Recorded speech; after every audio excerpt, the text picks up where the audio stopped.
देखो, विकास के आधार पर अर्थव्यवस्था को कितने भागों में? 3 प्रकार से लिखेंगे। विकास के आधार पर अर्थव्यवस्था को 3 भागों में बांटा गया है।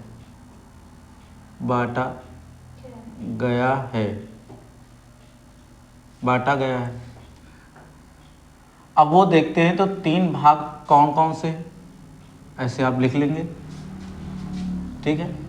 तो 3 भाग कौन कौन से, मार्कर यूज़ कर ले तो ज़्यादा अच्छा है। चल जाए तो ठीक है। ये डार्क चल रहा है, चल तो रहा है। एक ग्रीन वाला था,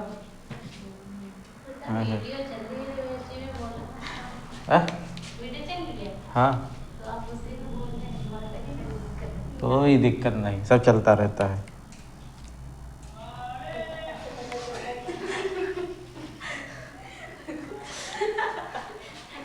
ये भी सब चलते रहते हैं। लिखेंगे विकसित के आधार पर, विकसित अर्थव्यवस्था, हाँ पहली है विकसित अर्थव्यवस्था। विकसित अर्थव्यवस्था। अगला है विकासशील अर्थव्यवस्था। दूसरा कौन सा है? विकासशील अर्थव्यवस्था। विकासशील अर्थव्यवस्था, ठीक है। तीसरा है आपका अल्प विकसित अर्थव्यवस्था। अल्प विकसित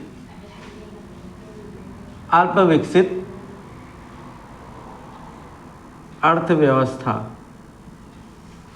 अल्प विकसित अर्थव्यवस्था। तो देखा गया है कि विकसित अर्थव्यवस्था और विकासशील अर्थव्यवस्था तो इम्पॉर्टेंट है भाई, इन पे ध्यान देना है, ठीक है। और अल्प विकसित अर्थव्यवस्था, अगर इन सबको हम देखें कि इनमें क्या क्या सब चीज़ें आती हैं, इनकी डिफिनेशन क्या क्या रहेगी, इनमें कौन कौन से देश शामिल हैं, कि विकसित अर्थव्यवस्था में कौन कौन से देश शामिल होते हैं, वो सारी चीज़ें लिखेंगे। लेकिन पहले हम ये देखेंगे कि विकसित अर्थव्यवस्था होती क्या है। तो आप पहले इसकी डिफिनेशन लिखेंगे। लिखो डिफिनेशन, इसकी डिफिनेशन लिखेंगे। इसमें देश की हर व्यवस्था, इसमें हर देश की अर्थव्यवस्था, हर देश की अर्थव्यवस्था विकास की उच्च अवस्था तक, विकास की उच्च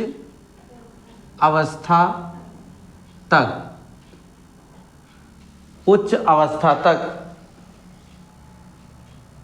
पहुंच की है।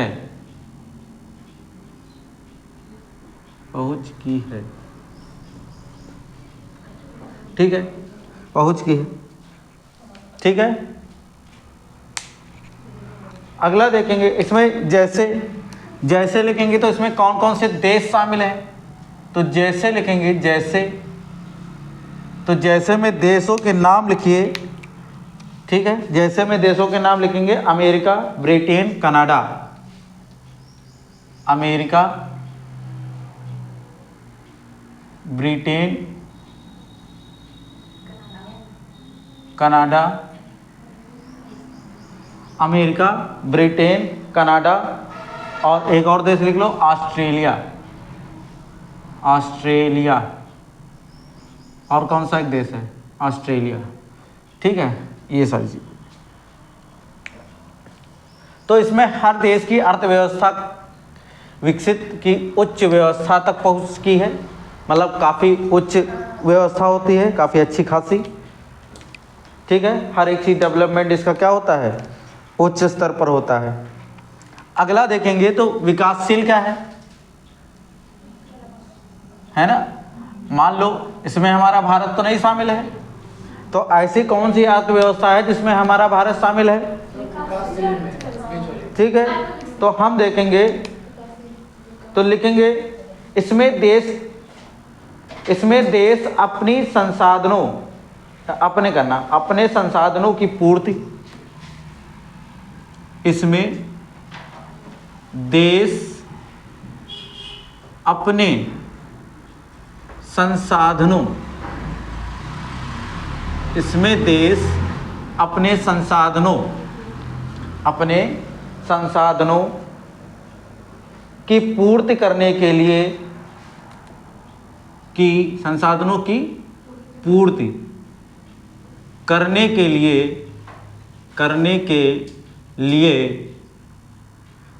लिए प्रयास करता रहता है, प्रयास करते रहते हैं।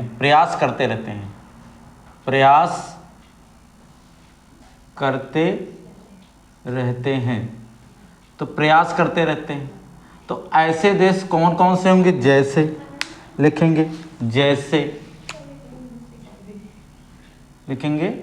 जैसे। अब जैसे में कौन कौन से देश शामिल होंगे, तो पहला तो अपना क्या, भारत। पहला कौन सा देश शामिल होगा, भारत और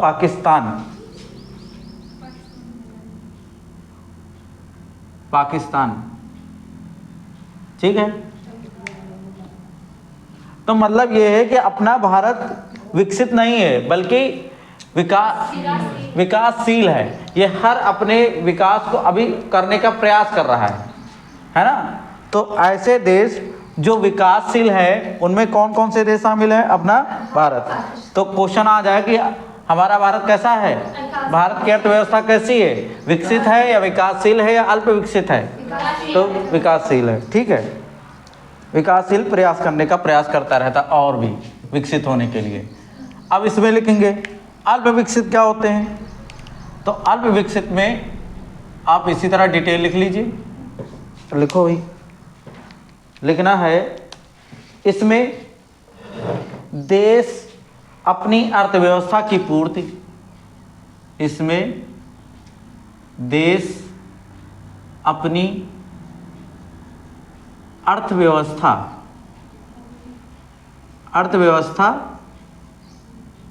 अर्थव्यवस्था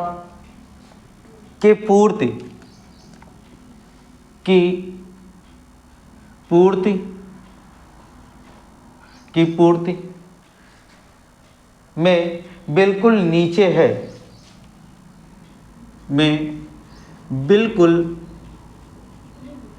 बिल्कुल नीचे है। कैसा है, बिल्कुल नीचे है, ठीक है। तो वैसे देश कौन से क्या कहलाते हैं, अल्प विकसित देश कहलाते हैं। तो लिखेंगे जैसे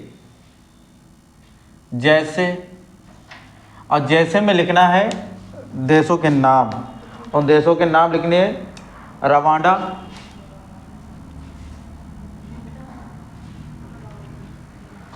युगांडा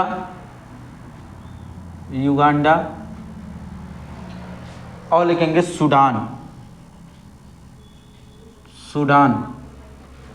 रवांडा, युगांडा और सूडान। तो क्लियर हुआ। तो ऐसे देश जो विकासशील हैं, जो उच्च अवस्था तक पहुंच चुके हैं, वो विकसित हैं। तो विकसित भारत कौन से हैं, विकसित अर्थव्यवस्था के कौन कौन से देश हैं, तो अमेरिका, ब्रिटेन, कनाडा, ऑस्ट्रेलिया, ठीक है। और विकासशील में कौन कौन से हैं, भारत और पाकिस्तान, और अल्प विकसित, ठीक है। ध्यान देने वाली बात यह है कि ये विकसित हैं, विकसित किस श्रेणी में आते हैं, ये किस श्रेणी में आते हैं, विकसित श्रेणी में आते हैं। और ये कैसे किस श्रेणी में, तो विकासशील मतलब पूर्ति करने के लिए क्या करते रहते हैं, प्रयास करते रहते हैं। ठीक है, और विकासशील होने के लिए, पूर्णतः विकासशील होने के लिए, विकास करने के लिए क्या करते रहते हैं, तत्पर प्रयास करते रहते हैं। और जो प्रयास करते रहते हैं उसी को क्या बोलते हैं, विकासशील। ठीक है, अल्प विकसित मतलब ये बिल्कुल नीचे वाले स्तर पे हैं, जिनका अभी कोई विकासशील पर है ही नहीं। तो मतलब ये कौन कौन से, रवांडा, युगांडा और सूडान। ठीक है, ये चीज़ कन्फर्म हुई। अगला है, अब हेडिंग डालेंगे वैश्विक संबंध के आधार पर। अगली हेडिंग लिखेंगे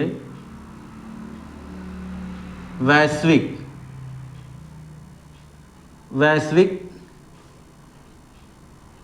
संबंध के आधार पर। वैश्विक संबंध के आधार पर, तो वैश्विक संबंध के आधार पर अगर अर्थव्यवस्था को देखा जाए तो कितने भागों में बांटा गया है, तो लिखेंगे 2। वैश्विक आधार पर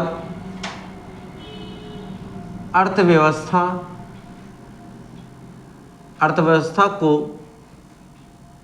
2 भागों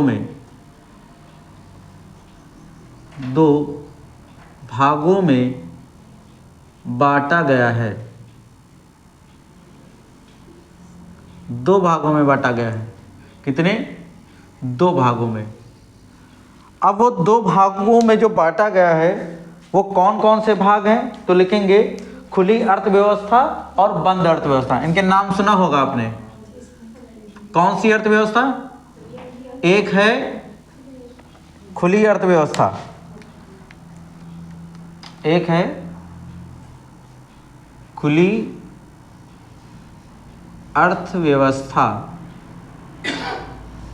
और एक होती है बंद अर्थव्यवस्था। दूसरी कौन सी है? बंद अर्थव्यवस्था। और दूसरी भैया लिख लो भैया, कौन सी? बंद अर्थव्यवस्था। बंद अर्थव्यवस्था, बंद अर्थव्यवस्था। तो खुली अर्थव्यवस्था क्या होती है इसके बारे में जानेंगे, और फिर बंद अर्थव्यवस्था क्या होती है उसके बारे में जानेंगे। ठीक है, तो ऊपर वाले सारी व्यवस्थाएं आपको समझ में आए। तो खुली अर्थव्यवस्था में आप लिख लीजिए, इसकी जानकारी लिख लीजिए कि खुली अर्थव्यवस्था होती क्या है। तो इसमें लिखेंगे वह अर्थव्यवस्था जहां आयात निर्यात आसानी से किया जा सकता है। ये कैसी अर्थव्यवस्था है? वह व्यवस्था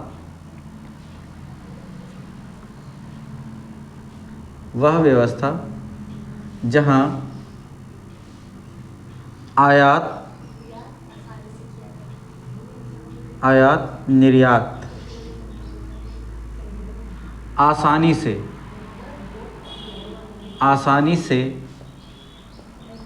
किया जा सकता है। अब बात समझ में आई कि खुली अर्थव्यवस्था क्या होती है? जहां आयात निर्यात बिल्कुल आसानी से किया जा सकता है। लिखेंगे जैसे। अब जैसे में कौन कौन से देश आ जाएंगे? जैसे में लिखेंगे, जैसे हम लिखिए हांगकांग, सिंगापुर। Hong Kong, Singapore.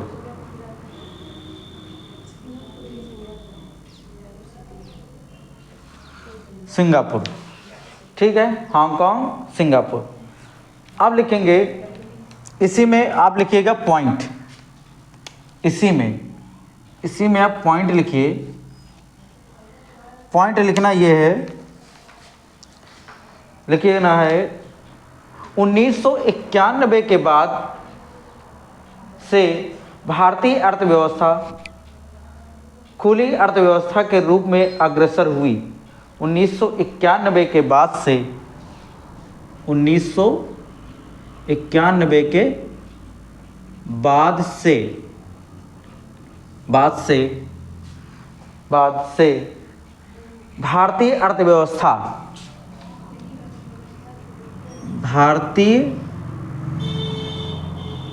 अर्थव्यवस्था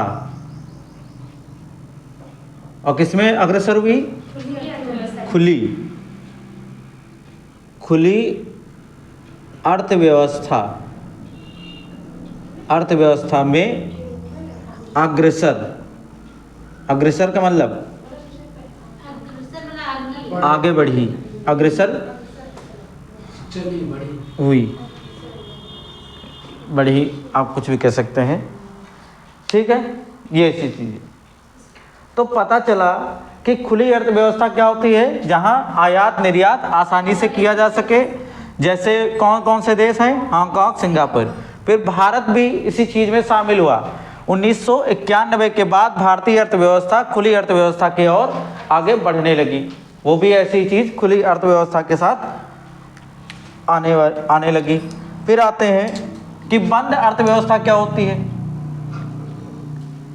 बंद अर्थव्यवस्था के बारे में पढ़ते हैं तो इसमें लिखो, इसमें ये लिखना, वह अर्थव्यवस्था जहां आयात निर्यात करना आसानी से नहीं बल्कि पूरी तरह से बंद हो।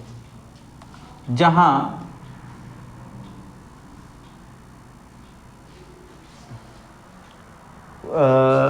लिखेंगे, चलो वह अर्थव्यवस्था के लिए, वह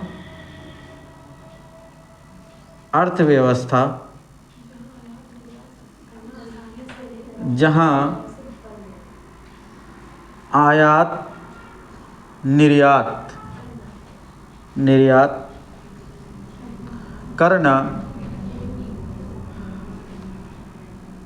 आयात निर्यात करना आसानी ना हो, है ना? आसानी से नहीं बल्कि पूरी तरह से बंद हो।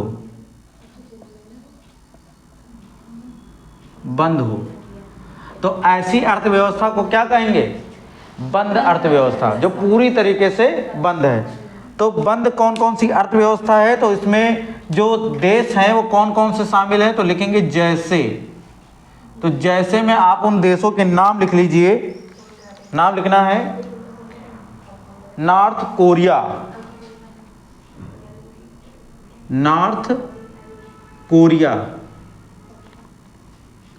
नॉर्थ कोरिया एक ऐसा देश है जहां आयात निर्यात करना बिल्कुल पूरी तरह से बंद है, ठीक है। तो वो वहां की अर्थव्यवस्था कैसी है? बंद अर्थव्यवस्था है, ठीक है। अब लिखेंगे महत्वपूर्ण अवस्था, अर्थव्यवस्था के बिंदु, महत्वपूर्ण अर्थव्यवस्था के बिंदु। इसको मिटा दें, चलो इसको मिटाते हैं, ठीक है। अब इसको मिटाते हैं।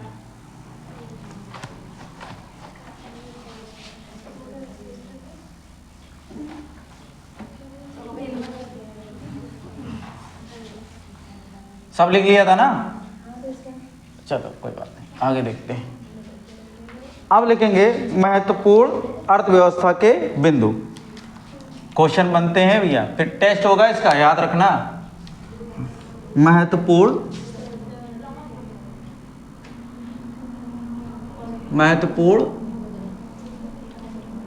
अर्थव्यवस्था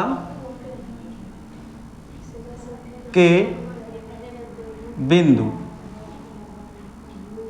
अब इनको जानेंगे वो कौन कौन से बिंदु हैं, ठीक है।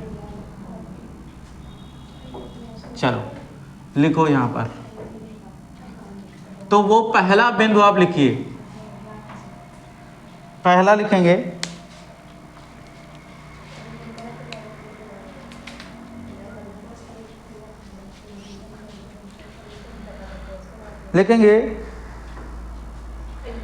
किस राज्य को अत्यधिक कुपोषण के आधार पर या कुपोषण के कारण, किस राज्य को अत्यधिक कुपोषण, किस राज्य को अत्यधिक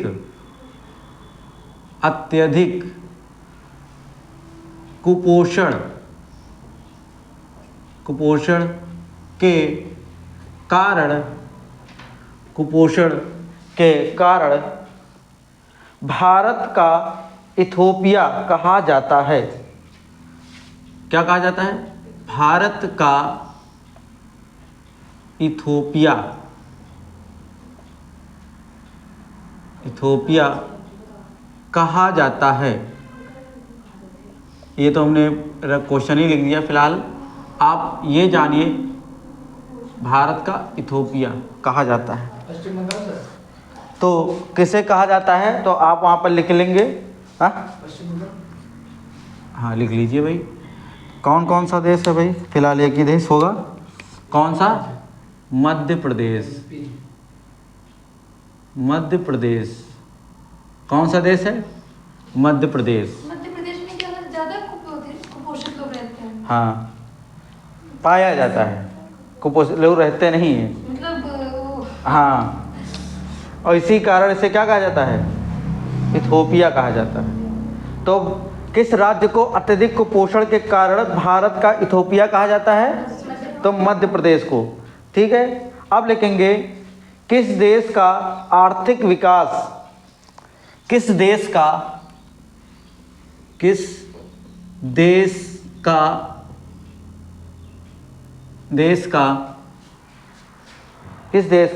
आर्थिक विकास प्राकृतिक किस देश का आर्थिक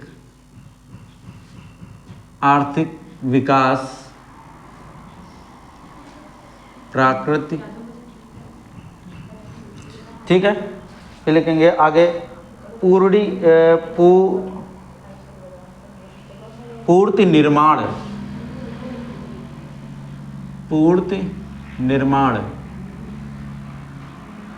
निर्माण। फिर आगे कॉमा लगा के लिखते जाना। बाजार का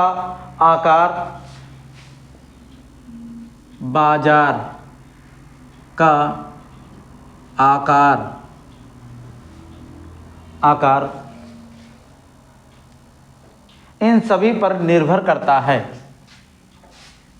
इन सभी पर निर्भर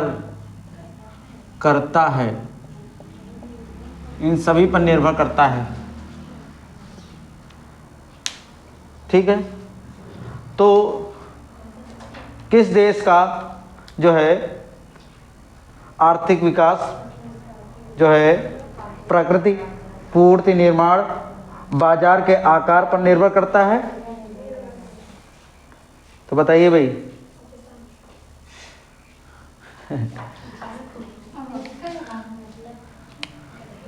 लिखेंगे भारत।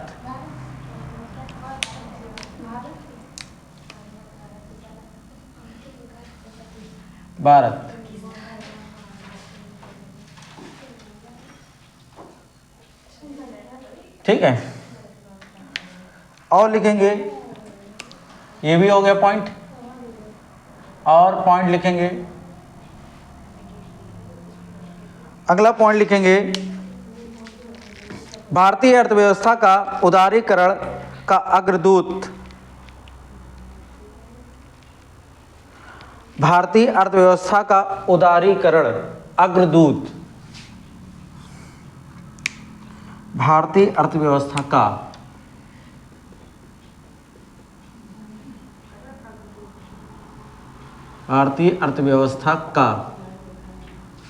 उदारीकरण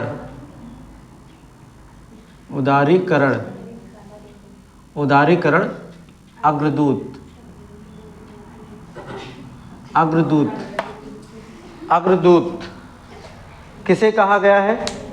तो लिखेंगे किसे कहा गया है? तो उनका नाम आप लिखेंगे doctor Manmohan Singh. Doctor Manmohan Singh. Doctor Manmohan Singh. ठीक है, डॉक्टर मनमोहन सिंह। उदारीकरण बताइए, किसी को मालूम है? उदारीकरण, उधारी नहीं, बताओ उदारीकरण का मतलब। सर अगर हमारे पास कोई वस्तु है तो उसको अपनी आवश्यकता के अनुसार खुद प्रयोग करें और जिसको आवश्यकता है उसको भी प्रयोग करने के लिए अपना हाथ आगे बढ़ाए या उसकी मदद। हाँ बात समझ में, उदारीकरण। ठीक है, ये सारी चीजें आगे लिखते हैं, लिखेंगे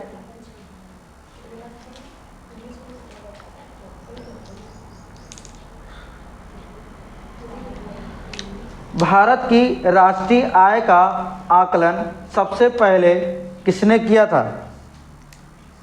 भारत की राष्ट्रीय आय का आकलन, भारत की राष्ट्रीय आय का आकलन सबसे पहले किसने किया था? तो उनका नाम लिख लीजिए, दादा भाई नौरोजी। तो लिखेंगे दादा भाई नौरोजी, दादा भाई नौरोजी। तो किसने किया था? दादा भाई नौरोजी ने। ठीक है, अब आगे जब हम पढ़ेंगे भारतीय अर्थव्यवस्था के घटक या क्षेत्र, भारतीय अर्थव्यवस्था के घटक या क्षेत्र, इसको मिटा दें।